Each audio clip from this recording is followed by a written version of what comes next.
Welcome. This is the Bold Business Podcast. Your business has many directions it can travel. The one true direction of your company creates the journey for you to move toward a new, exciting level. We call this the red direction. In today's program, we delve into one idea. The idea will support you as you work on ever-present situations, including how to stay competitive in a changing market, how to break through the business plateau, and how to anticipate the changing expectations of your stakeholders. Jess Dewell is your guide. Jess brings you a 20-year track record of business excellence where strategy and operations overlap. Your path comes from consistently working from this special place, your unique true north. Now, here's Jess. Dean Barta. He's been on before, and I'm glad to have him back because we want to talk about priorities, strategy, and competitive advantage. Now, I'm going to start with this particular stat, and then we're going to totally see what shows up in this conversation. Because, before I share the stat with you, I just want to let you know, you're in the right place for conversations about how to increase the capacity of yourself, your business, and your leadership team, both through operations and through the financial side. Thank you, Dean, very much for being that placeholder in this conversation. And okay, now the stat, and then Dean's going to introduce himself. 86% say that prioritizing and funding the appropriate initiatives or projects is very important or or essential for competitiveness. Now, that's important to consider. I believe that came from Gartner, by the way. I think that's a Gartner stat from sometime in the last 2 to 3 years. And that's important for a lot of reasons, and we're going to dig into that. But Dean, first, please tell us who you are and how excited you are to be here today and all that good stuff. Okay, thanks a lot, Jess, for having me yet again on your program. Dean Barta. I have a bookkeeping to virtual CFO firm here in Denver called Barta Business Group. My various titles are founder, CEO, and guide. And because I have a background in adventure travel, skiing industry, all that, and use those guiding principles.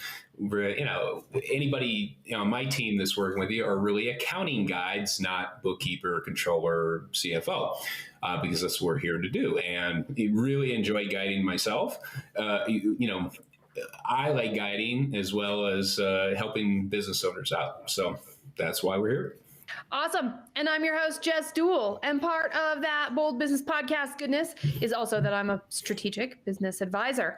And here at Red Direction, we provide customizable frameworks to leadership teams so we can fail faster and bounce higher, or whatever metaphor you would like to do, knowing that in the end, it's all about increasing the capacity of who we are, what we are, so we can do more and not only achieve what we want, but Dean will testify to this, have the lifestyle we want also.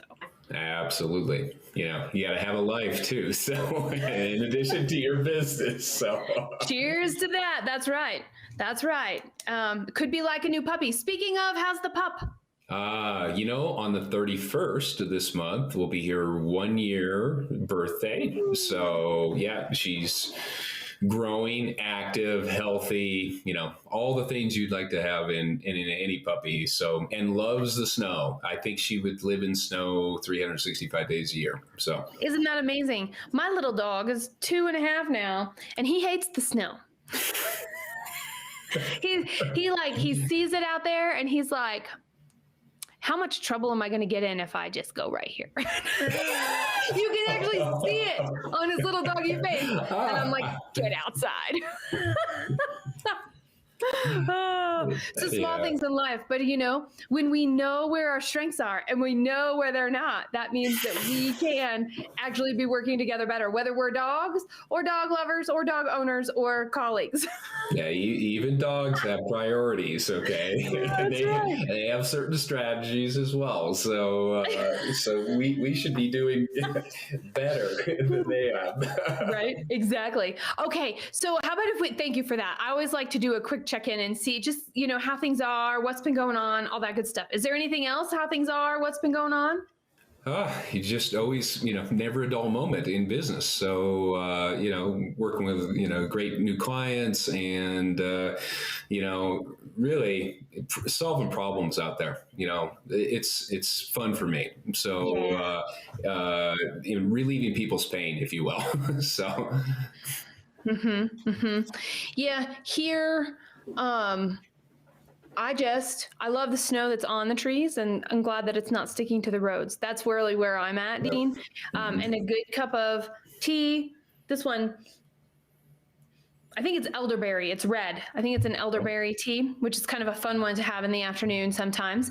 And, other than just finishing up all kinds of great stuff for clients and for Red Direction as a whole, so be on the lookout for all that stuff that you're going to see on social media, people.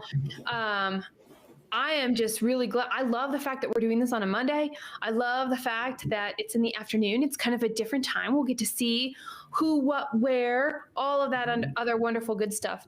Now, you said right before we came on that you had planned ahead. Tell us the first thing that came to your mind on your list for that planning ahead, because we're starting there. The first thing I had on my list was actually be yourself. Oh, I love it. That's what I wrote down first, because when I was thinking of, prioritizing and strategizing and, being, competitive in your, whatever your marketplace may be, it comes down to authenticity. I mean, you have to be yourself first and foremost. You can't just copy whatever the competition is doing. I mean, in case in point with me, is I take my guiding background and intertwine it with accounting. And because that's me, that's who I am. It's so ingrained in me. So, and that's also how you stand out in the marketplace, is because there's only one you, as a business owner. So that's right. Be yourself. Well, and it's true. And as long as we're trying to be somebody else, we have the wrong headspace dedicated to the wrong things. Right? We need the right headspace dedicated to the right things, to your point, Dean. And I think that that's so important. When we know what we're good at, that means we can leverage those things. And if somebody comes along and says, well, you need to do it this way, or here's my proven system. Oh, I'm going to go on a rampage. I think it might show up, Dean. I'm like, a proven system is awesome if I were you. So since I'm me and I'm going to use your proven system, how much support do I get to help adapt it to where my strengths are? Because my strengths are going to be different than your strengths, Dean, which are going to be different than all of our listeners' strengths. So without getting too much on the soapbox, because by the way, our proven systems are necessary to get us going sometimes. They're a great way to get unstuck. They're a great way to shake things up. They're a great way to look differently and really do a quick check-in. Where am I strong and where am I not? I'm not knocking that part, okay, of this whole thing. I have a whole different soapbox, but I want to honor what its purpose could be and how we could be better from it. Since no offense, people who have proven systems, because I think, might someday too. But I think what you're tapping into, Jess, though, is there is certain frameworks that you work with, but every client, every business has their own individual needs, wants, pain points, whatever you want to call it, in what they want to accomplish. I mean, and here's in the guiding lingo is I've been a wilderness first responder for 20 years. And, the patient assessment triangle is, scene safety and, you check vitals, ABC, all that, which anybody who's taken first aid, has seen at least a little bit of that. That is the structure, but it also says, if you come on scene to a new business, is go through those questions. Don't automatically, it's a reminder for me, don't automatically just, I've seen this before, this is what it is, and give a prognosis when, no, it still go through all the process to ask the questions, because things pop up. Oh, wow, this is what we have to do. Right. Just like any, in a wilderness backcountry medicine situation, what you think, it'll actually get you more into trouble if you think, it's already this. And then you're like down some, the path that doesn't serve, the business owner. So. Oh, it's true. And so that comes all the way back to be yourself. And I'm going to add to that, because the thing that I brought that pairs up to that is know what you won't compromise. That was one of the things. That was one of the things that I was going to bring to the table today. And it's when you know yourself and you know what you won't compromise, well, that's great because now you know how to show up to your role. And then you know where the difficult conversations are to better help other people understand what they won't compromise either. I'm not saying it's difficult because people don't understand you or that I am not going to be willing to show up differently to get to an outcome that benefits everybody. What I'm saying is I understand where that line is and where I cannot go because I'll feel like, oh, it's more difficult strategically, but emotionally. And if you've got to if it's a drag to move, in that direction, it's not in alignment. Exactly. Yeah. And that comes up over and over and over again. Dean, I did a survey at the end of last year, and I was asking business owners a whole bunch of questions. And by a whole bunch of questions, I really meant 5 because we don't need a whole bunch of questions to know what's going on. And there were some really interesting commonalities about where they felt they ended 2020 and where they were thinking 2021 was going to begin. And so I put all the responses that I received, plus some research from people who've been doing this a lot longer than we have, into the mix and just was like, well, what's going to come out? Well, what was unanimous across what like Gartner and McKinsey and those companies, research companies, were bringing to the table as what was happening in 2021, plus what we were seeing actually happening in businesses that we serve. We might work with some, but we had some that we don't work with also responding. And so when you put that mix together and you see everybody wanted to improve business preparedness. Oh. Okay. So I put together a report. I was like, well, here are 5 things we could do. Actually, is that really right? 1, 2, 3, 4. Yeah. Here are 5 things we can do with the end result to plant the flag at the top of the mountain. Here's what we do to improve business preparedness. And, kind of playing on that, be yourself and know what you won't compromise is being clear about what the priorities actually are, not what they could be. Right. Yeah, that preparedness. I mean, and it's so, apropos from the last year. It's like, hey, who was prepared, 14 months ago? Some people were more prepared than others. Right. But yeah, a good lesson that, it's easier to move on your toes than it is your heels. So. Yes. Yeah. Yes. Uh-huh. So yeah, preparedness. I can definitely, I concur with those responses as well. And yeah, actually that comes up. Yeah, that dovetails into one of the other notes I have is that, be really clean about what's important to you, but also what's important to your clients. Because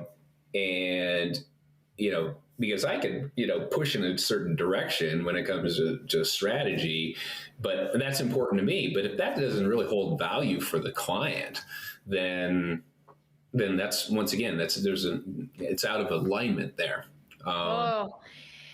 So yeah. and there's that, I've got to check in to see, okay, what's best for the client. Is that alignment with me? Right. My values too. So there's a constant just checking in with, those core values or purpose or mission or whatever that is for an organization. So, but it's really, how, what's going to serve the client with the skill set, that I bring to the table, or my company brings to the table.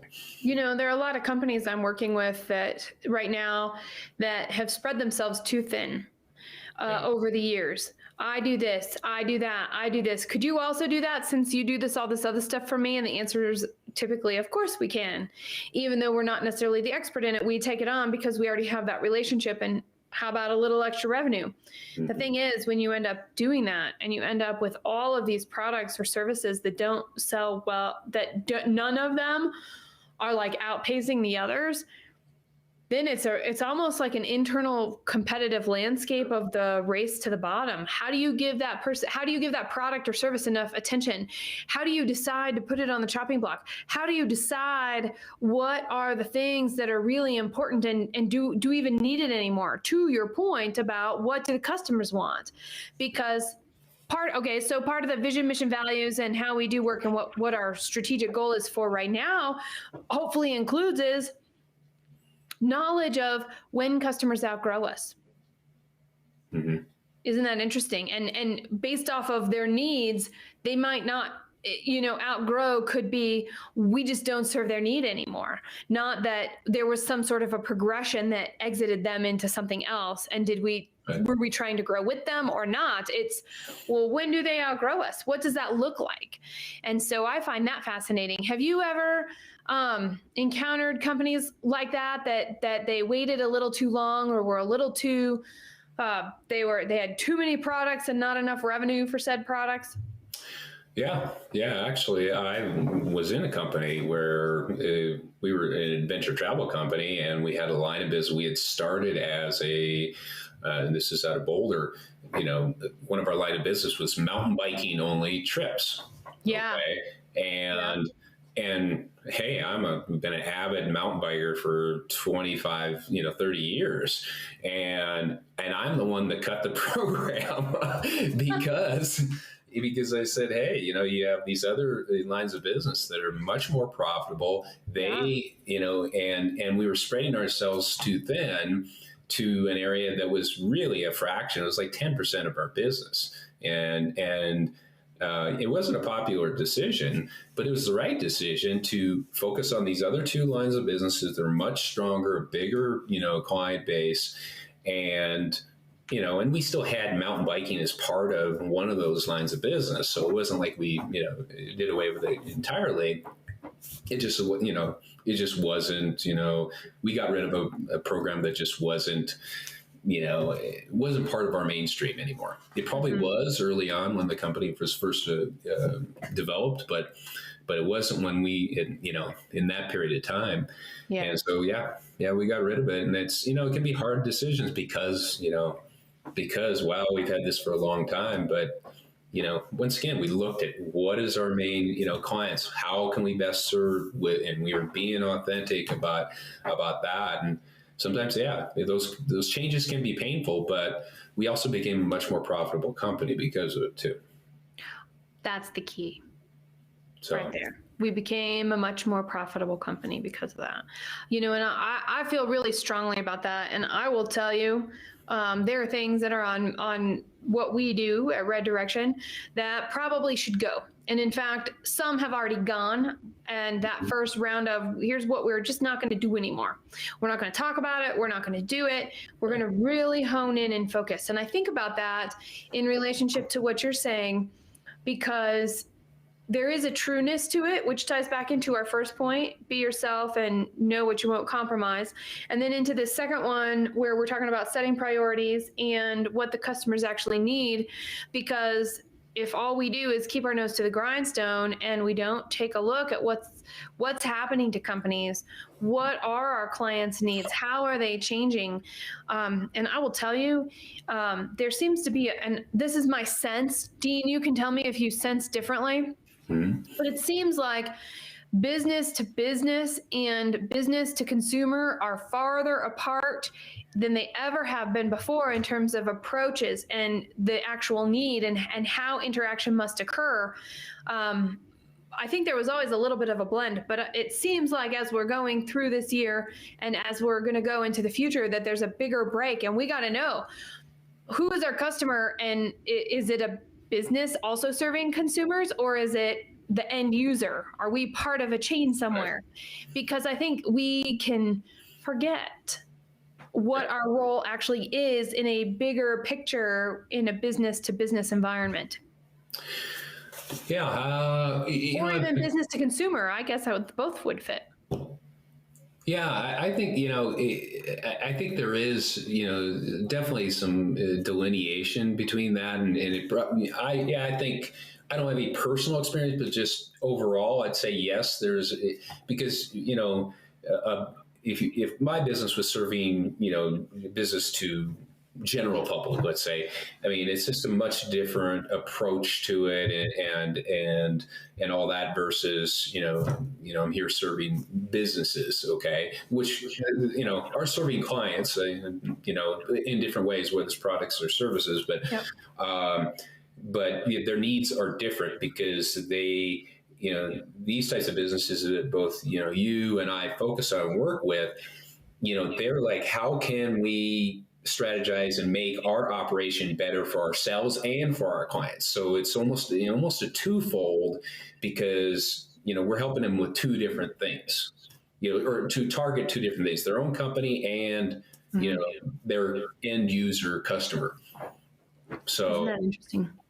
Yeah. Okay, I'm going to do a quick plug right here. Dean is here with me, and I'm Jess Dewell, and we are talking about priorities, strategy, competitive advantage, and tea and dogs. So you never know what's going to show up in this conversation along the way.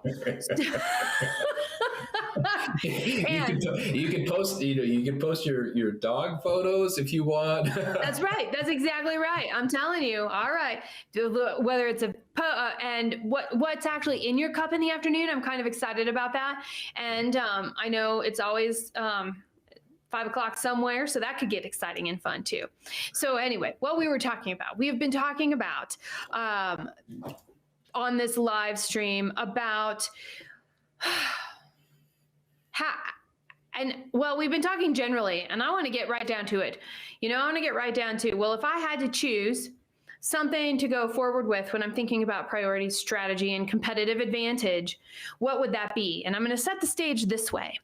Up through 2020, you can actually you could actually pinpoint on a regular basis what percentages, and they only changed a little bit year over year. How do we improve the experience of our customers? How do we introduce new products and services?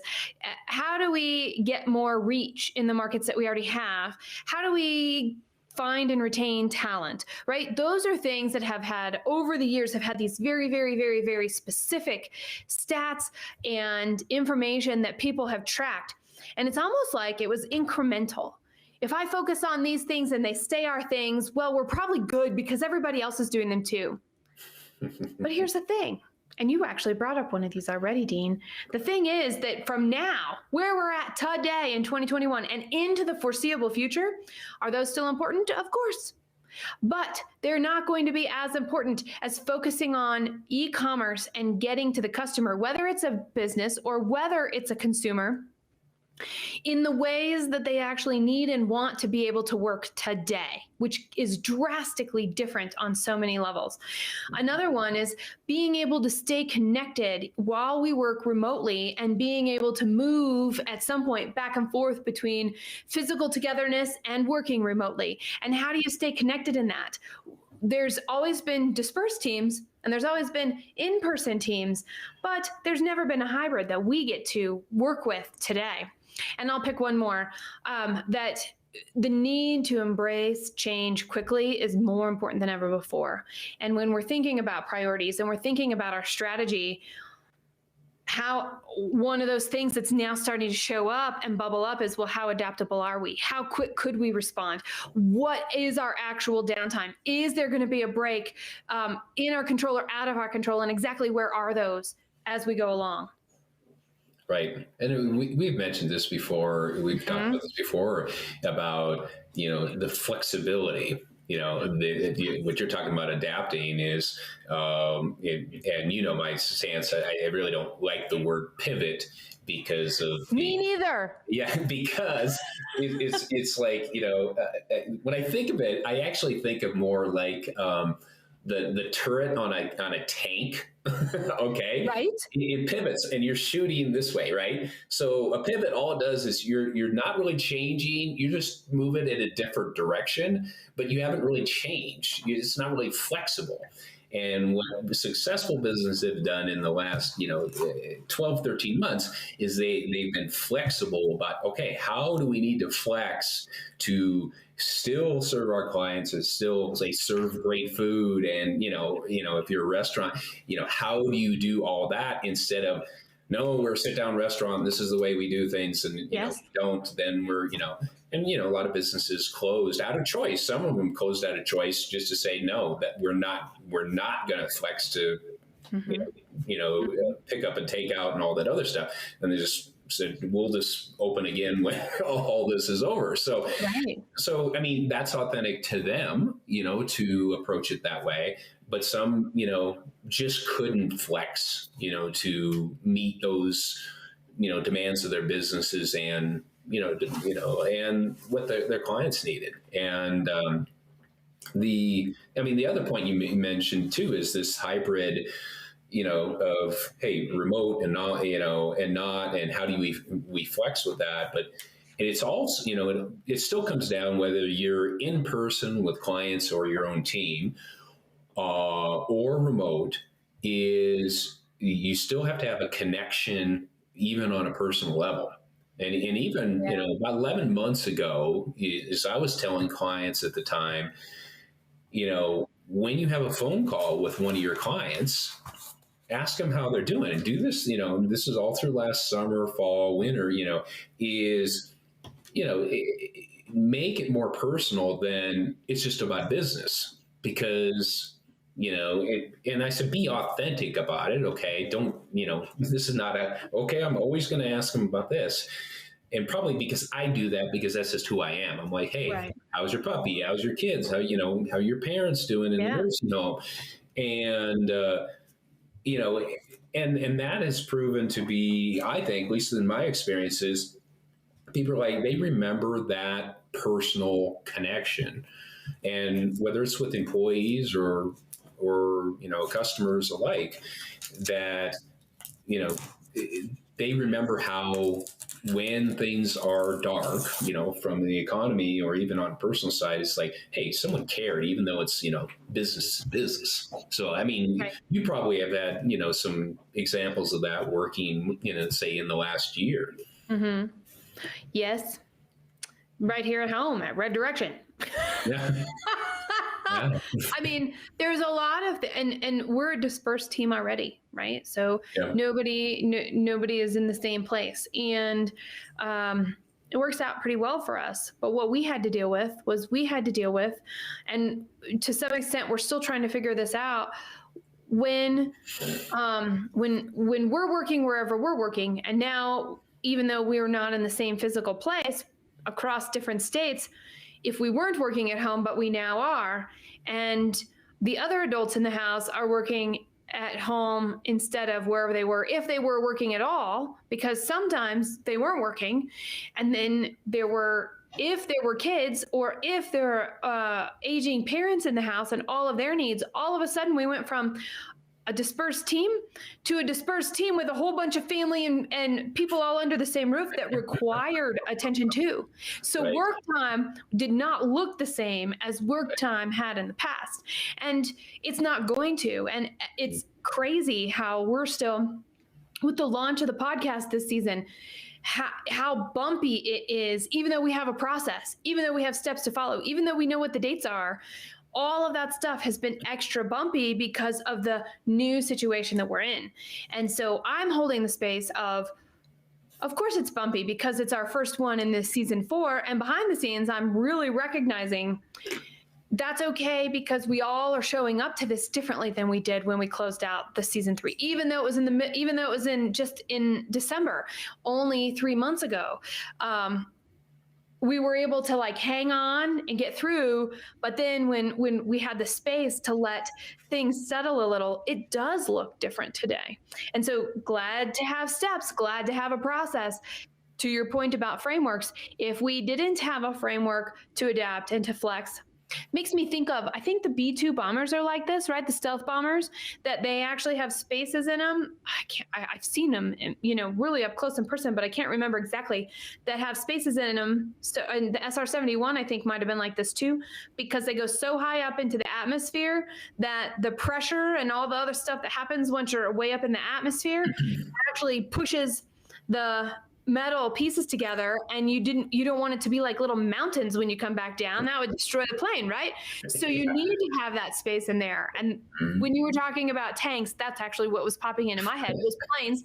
And now all we need is a car. I don't know. Planes, I don't know why tank came up in my, but it just, probably because it's so rigid. But anyway, Yeah, I mean, Yeah. I think, good story also about the stealth bombers, because when, well, and that's also in business, is when things are more pressurized is when you have to be more flexible. That's right. You got to, whether, I mean, even in mountain biking, it's the same way. Is like your tendency is like if you're going down something steep or something, is you tense up. Well, that's the worst thing that can happen, because that's just makes everything so rigid. If you loosen up the important parts you're supposed to that aren't really essential, you don't loosen your grip, of course. but you also don't have kung fu GI Joe kung fu grip on it either. But you gotta be enough flexibility so you can handle the flexes in changes that happen when things are really intense.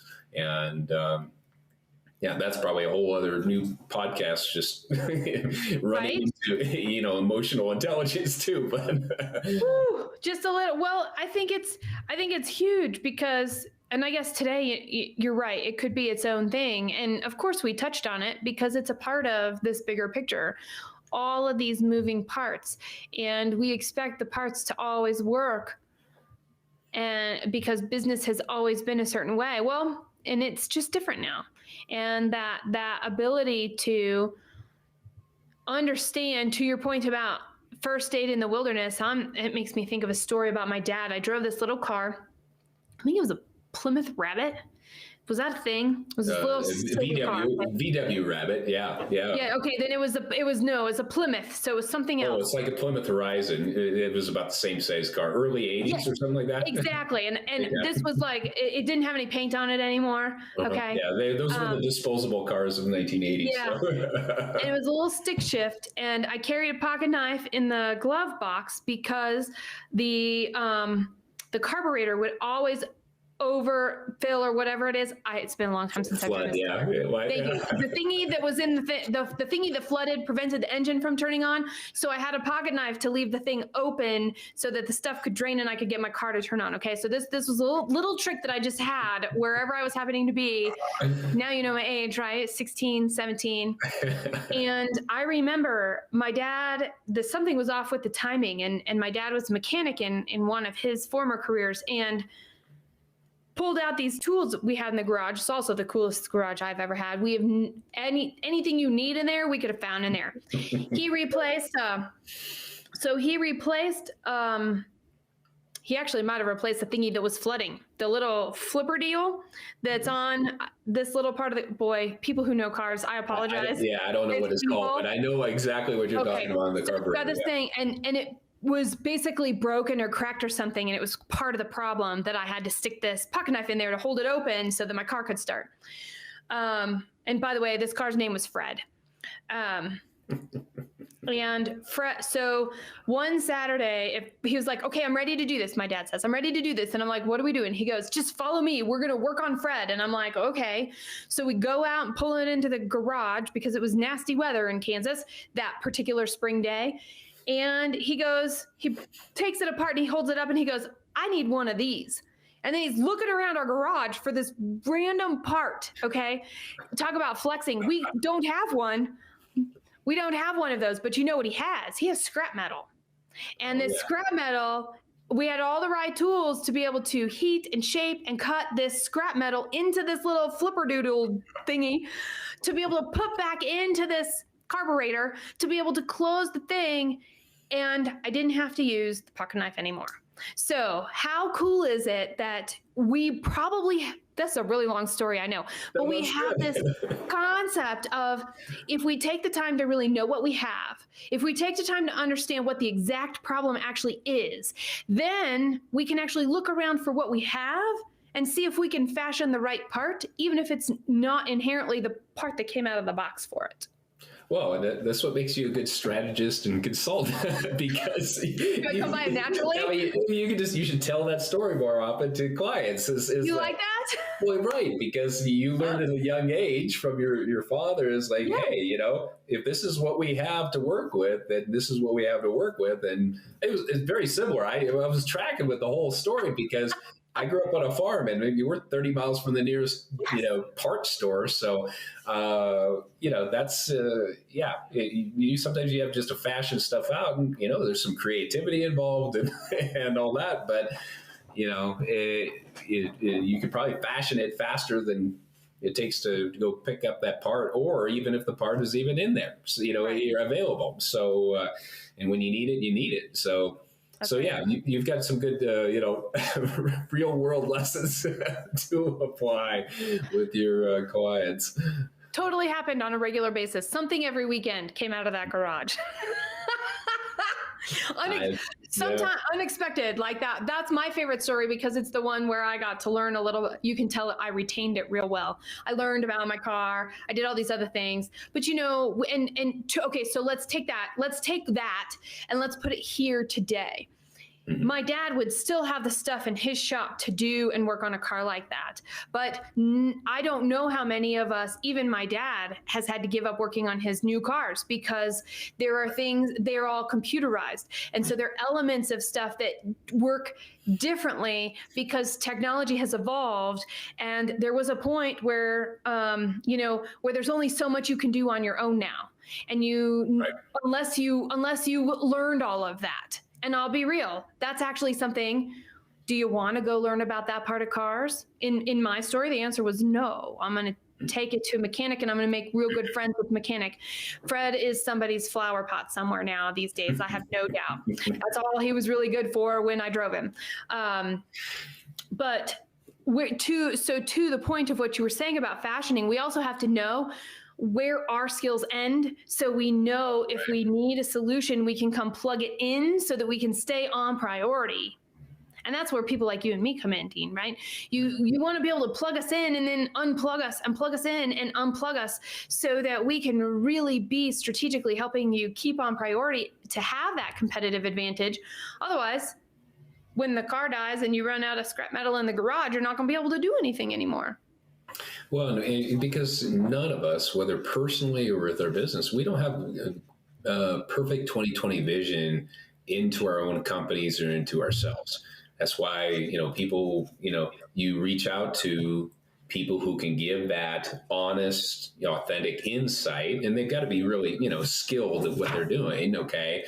But you bring in, the mechanic who's like, okay, and here's that can assess or bring in, either one of us into a company is, that can say, hey, so why are you doing it this way? Or, what has been the pros and cons of doing it a certain way, I guess. And how can we, move you along faster instead of, how long did it take your dad to fashion parts and all this? I mean, hours and hours. All Sunday afternoon. Yeah, all Sunday afternoon. Well, yeah, we're in a, let's say, faster paced world these days where, and I've used the example before. I'm like, I can install a dishwasher. It takes me 3 hours, where a typical person takes 20 minutes. Now, I don't want to spend 3 hours of my time doing that. And it's well worth whatever I pay to have someone do that. Mm-hmm. And because that's, they're good at it. I know it'll be done right, and all that. So yeah, I mean, it's important to have that, professional help, and some companies, they move it as far along as they can. Right. And you probably have experienced this even, and I have, is many clients are like, oh, I wish I would have talked to you 6 months ago. Right. It would have saved us a lot more time and headache. And I go, yeah, it would have. And, but the thing is, you don't know until you recognize you don't know what you don't know, or you recognize you've been doing something under false assumptions. Right. They're not ready for somebody like us. And I'm okay with that too, by the way, because I fall into that. There are people I wish I had called 6 months ago. Yeah.